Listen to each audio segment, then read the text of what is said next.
Well, we've been in the 1920s and early 30s, and so we're going to stay in that time period and take a look at, after you're through swimming, maybe you're going to go out night clubbing. For the female, we know that the male clothing has not changed too much since the late 1860s.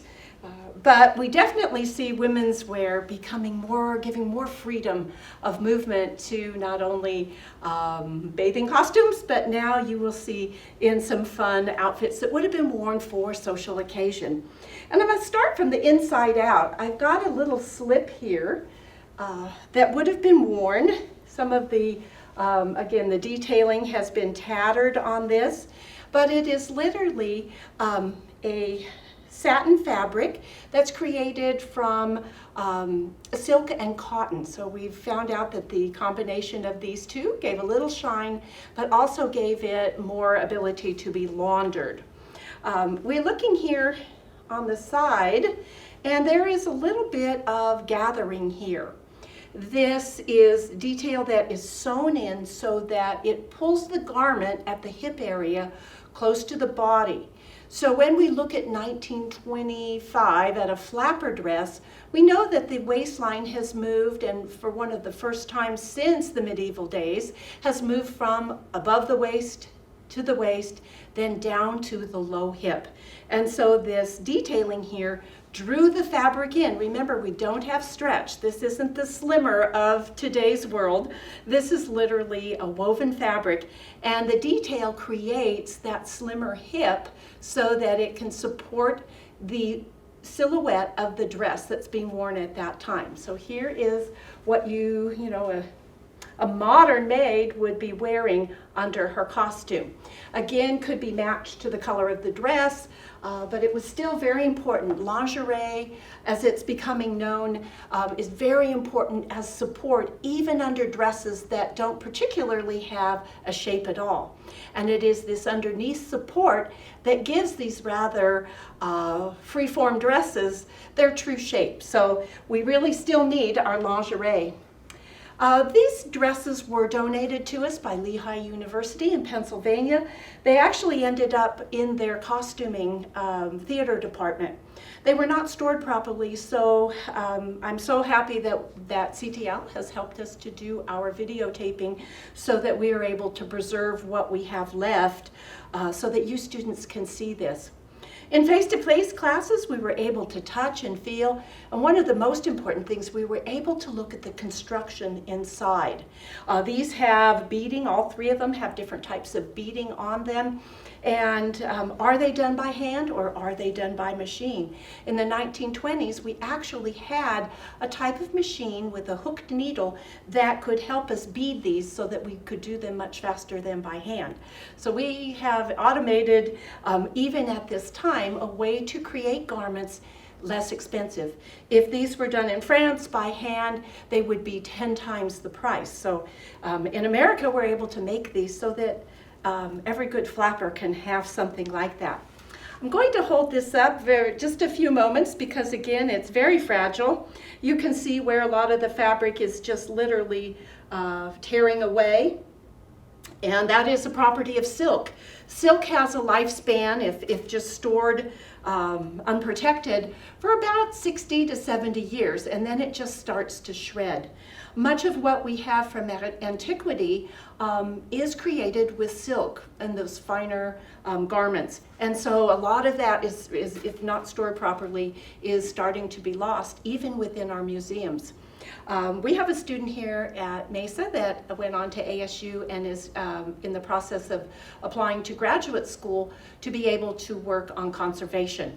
So he got interested here at Mesa in this process, and so I blame it on these dresses because he really was quite captivated by looking at the construction and beading and the fabrication at that time. So here, even though this does not have a waistline, the fullness of the skirt does not start until the low hip area. So in keeping with the silhouette of that flapper, say around 1925, 1926, this definitely has that silhouette. The top is not fitted. It's rather full. can see that here. This dress, when I tried it on some different mannequins, and it is about today's size 8'10", right in that size range. And you can see that very beautiful use of color. Again, the 1920s are full of rich color, and we see this coming out of World War I. Although it was not fought on American shores, American servicemen were sent. And when they came back with new ideas of fabrication and women's dresses, things that they saw in Europe that we were not having here in the United States. So it wasn't, if you were in New York, you would see these things, but think of the soldiers coming from West Virginia or Oklahoma or even California that had not seen the likes of Europe before. If they were able to make it back to the United States, they brought with them really a new idea of what was acceptable in fashion. And we think that's really why we were able to move so rapidly in female fashions from the 1920s to the 1960s without really going back down to the ground, as sometimes happens, especially at wartime. So here is a beautiful evening frock for 1925. Keeping in that same era, these we've actually held together, or I didn't, the university did, held them together with duct tape. So duct tape even works on silk, at least for a short time. But another really amazing dress. When you look at the beading, very reminiscent of the beading that was done in the 1960s, and then again 1980s and 90s, and then around 2005, 2006, these come back again. Today, all of our beading is done offshore. Even in the 1960s, Hong Kong was the place to go, and sometimes the Philippines, to have beaded work done. We go back and look at some of our garments from the 1960s, and those were imported were mainly from Hong Kong, and you could get beautiful beading, and it was well known in the marketplace. Again, this one does have the drop waist on it, but again, low hip. And then look at this amazing hemline. It is literally cut to shape these little scalloped edge, both at the hem and at the drop waist. And when we look at clothing today, ours is very simple. In fact, we've kind of been going through this industrial or endogenous stage of clothing for the last 10 years. Marc Jacobs started to move men into skirts and women into industrialized menswear. And we see that as part of what we're wearing today in athleisure. But we always know in fashion, when we get tired of one thing, we're going to move back the other way. And so that pendulum is starting to swing. And we're actually hearing a lot of information about how, especially young people, want to dress up and go someplace again. And especially during the pandemic, when things have not been open, I could see this very much a catalyst for dressing for frivolity again. Keeping in this time period, and this dress is probably my most decomposed. It has been supported at one time by netting. I don't know if you can capture that here, but this is one of the ways we try to conserve or use conservation techniques to repair garments of antiquity, using fine tool to support garments. Even though they're not going to be hung, we want them to retain their original shape. Well, that's even long gone for this beautiful dress, but really I want you to see mainly the beading here. So I'm going to hold this up. Again, these are sleeveless models, so think of sleeveless in the 1920s as very important part of female costume, and we don't see that sleeveless really coming about until the 1920s. Women with bare arms, even for sport, was not heard of before this time period. But look at this beautiful front tabard. It's made very much like kind of a medieval costume, where there is a tabard that lays front and back, although it's attached at the shoulders, and this beautiful geometric beading. Also this high, kind of bright burnt orange coloring on this to show just how much high color was worn at that time. So not just our pails, as I've shown before, but this beautiful vivid color here.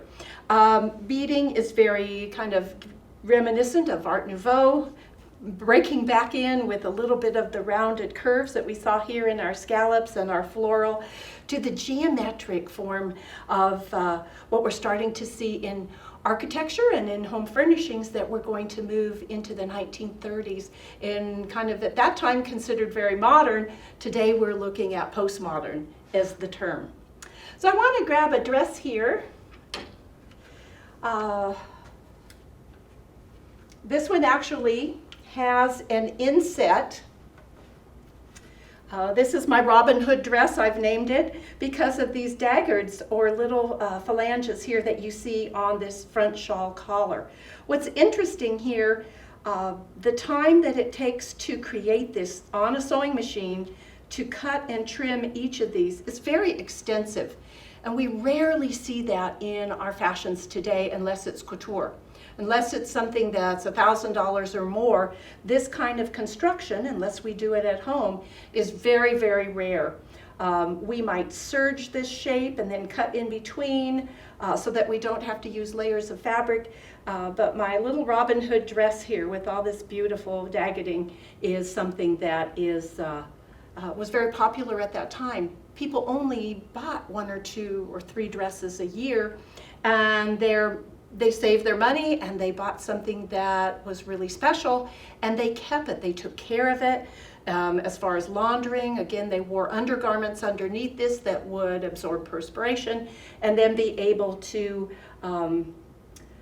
refurbish them so that they could wear them for, at least 5 years. We don't even think about that today.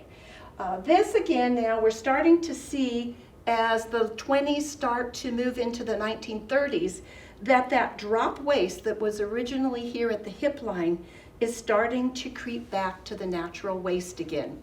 We've done these flapper dresses with, no corset and very broad bodices, dropping to the hip with looseness and comfort. Sounds comfortable to me. Well, we're never happy. And so we're gonna move that up and have a reason to buy a new dress. And so this is that transition, keeping in mind that there is a little bit of a low waist with a little bit fuller skirt, interest that can capture that secretary in her, she can't afford high fashion, but she can do something or even make it at home and create a transition for what's going to be coming in the 1930s, where the waist comes back to great importance. On the front with this beautiful shawl collar, there is this inset placard. And think of what we've studied from the medieval days, the Tudors, all the way even through Victorian women, the beautiful insets that appear time and time again. Here is one in lace to create a modest look in this dress. Some students have asked, was this taken out for evening wear? One of our students kind of held it up to her, and it would really be kind of a sheer dress if we did not have this intricate piece included with it. It's also sewn at the seams, so we believe that this was the style to the way it was worn at that time. And again, beautiful vivid colors on this.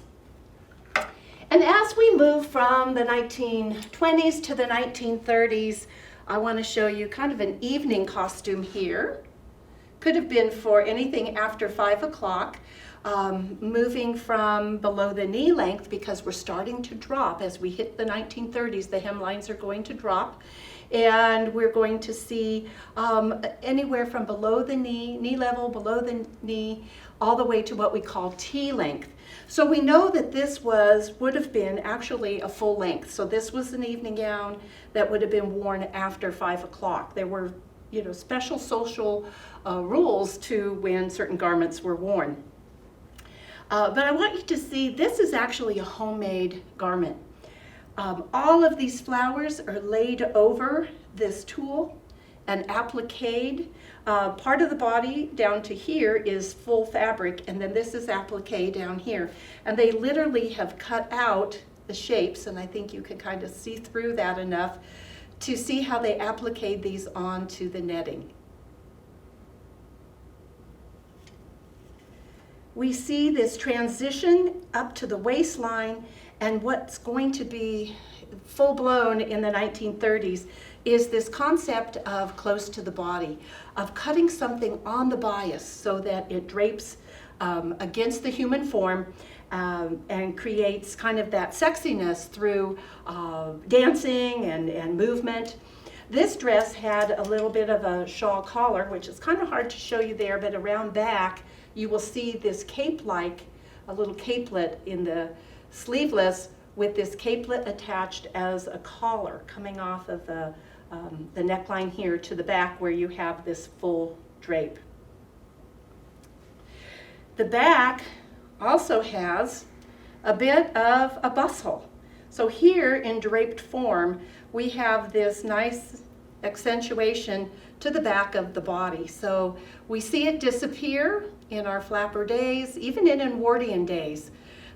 This is then coming back because it's been over 30 years since there's been some back interest on clothing. And so we see during the 1930s, we're going to get a lot of back interest, especially as we head to the 1940s.